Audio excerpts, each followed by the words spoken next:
La compasión que tenemos del mal ajeno no se mide por la cantidad de este mal, sino por el sentimiento que atribuimos a los que le padecen.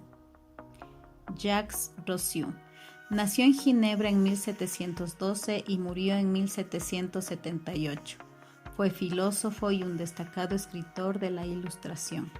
Vivió en una época en donde se creía que la educación otorgaba poder.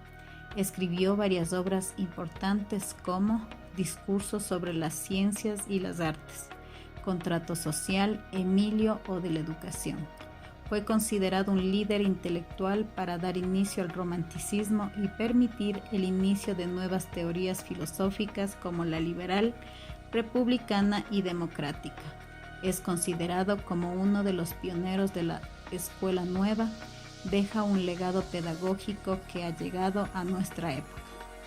Sugirió métodos de enseñanza que permitían que el niño viva de acuerdo a cada una de sus etapas, respetando su naturaleza, y fundamentó que la educación debe ser un hábito, por lo que el ser humano debe iniciarse desde niño para que desarrolle aspectos como motricidad fina y gruesa, siga indicaciones, aprenda a trabajar en equipo y que se prepare para la vida.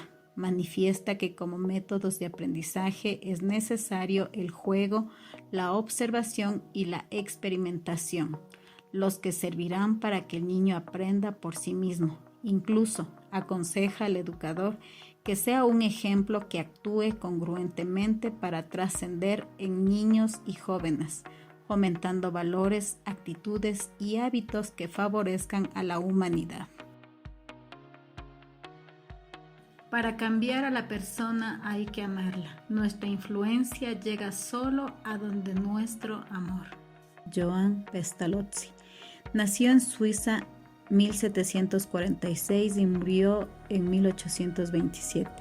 Recibió la influencia de Rousseau. Abrió instituciones educativas para niños pobres y huérfanos. Fue autor de libros como Las horas de la tarde de un ermitaño, Leonardo Gertrudis, Cómo enseña Gertrudis a sus hijos. Es conocido como el padre de los pobres. Fue un pedagogo reformador de la pedagogía tradicional. Dirigió su educación hacia la popular. Para Pestalozzi, el poder del hombre está en la cabeza, el corazón y la mano. Estos tres elementos gestan la fuerza autónoma. Los padres y docentes desempeñan el rol de educadores y tienen el poder de estimular el desarrollo del niño. El aprendizaje se relaciona con los saberes, el saber hacer, el saber ser, saber sentir, los que están relacionados con lo procedimental y lo actitudinal. Todo esto fundamentado en el amor.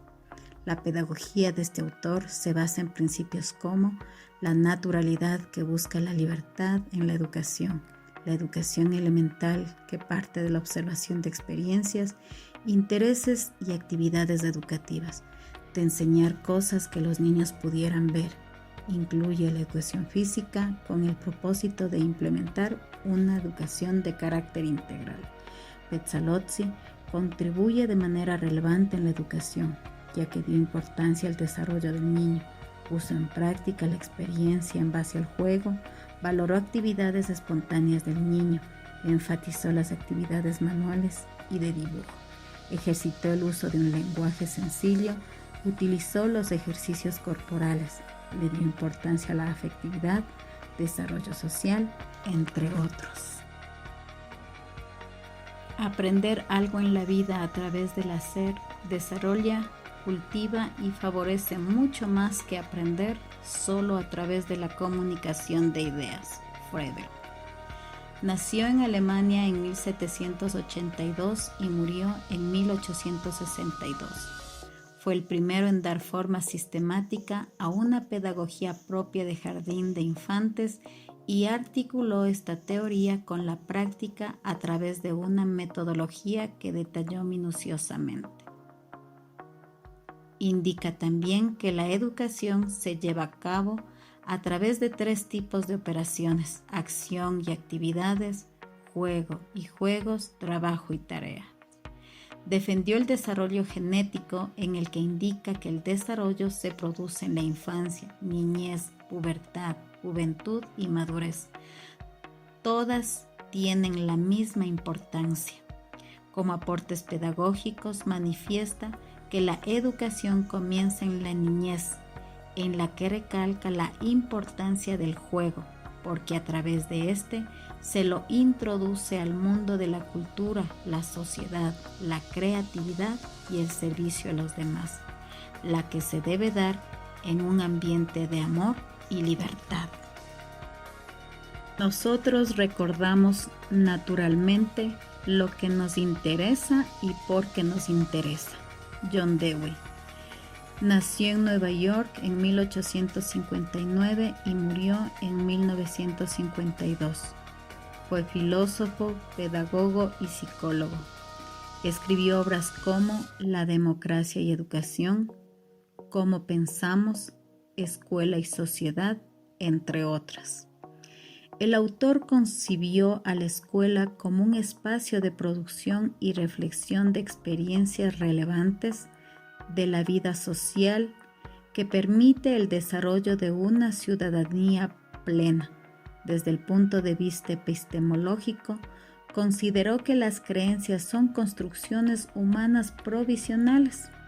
Plantea que la teoría de conocimiento está relacionada con la experiencia, la que ocurre por la interacción continua de la criatura con las condiciones que le rodean.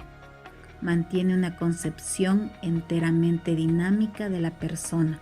Propone la reconstrucción de las prácticas morales y sociales y de las creencias. Defendía la participación activa de los alumnos en sus procesos de aprendizaje con el propósito de despertar sus sentimientos y sus emociones para la adquisición de sus conocimientos mediante las experiencias.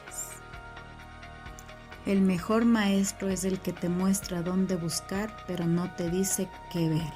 Celestine Freinet nació en Gars en 1896 y murió en Vannes 1966. Estudió el curso complementario de Graz y después ingresó a la Escuela Normal de Maestros de Niza. En 1920, en una escuela de un pueblo pequeño, dio inicio a su actividad pedagógica. Comenzó introduciendo la imprenta a la escuela e inició un movimiento a nivel nacional con artículos de prensa. Además, participó en congresos internacionales de la nueva educación. La pedagogía freinetiana se opone a los métodos tradicionales de enseñanza, ya que orienta la construcción del aprendizaje a través de los aspectos cotidianos que son relevantes para la infancia y para las condiciones del proceso pedagógico, puesto que permiten la adquisición de un aprendizaje creativo y crítico, a diferencia de los métodos antiguos donde predomina la pasividad del estudiante. Propone como centro de su actividad la propia vida del estudiante, tomando en cuenta los intereses de los niños y niñas.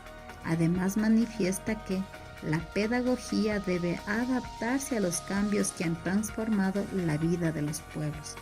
Dentro de esta orientación pedagógica, las acciones políticas y sociales son fundamentales para la vida y debe actuarse en consideración.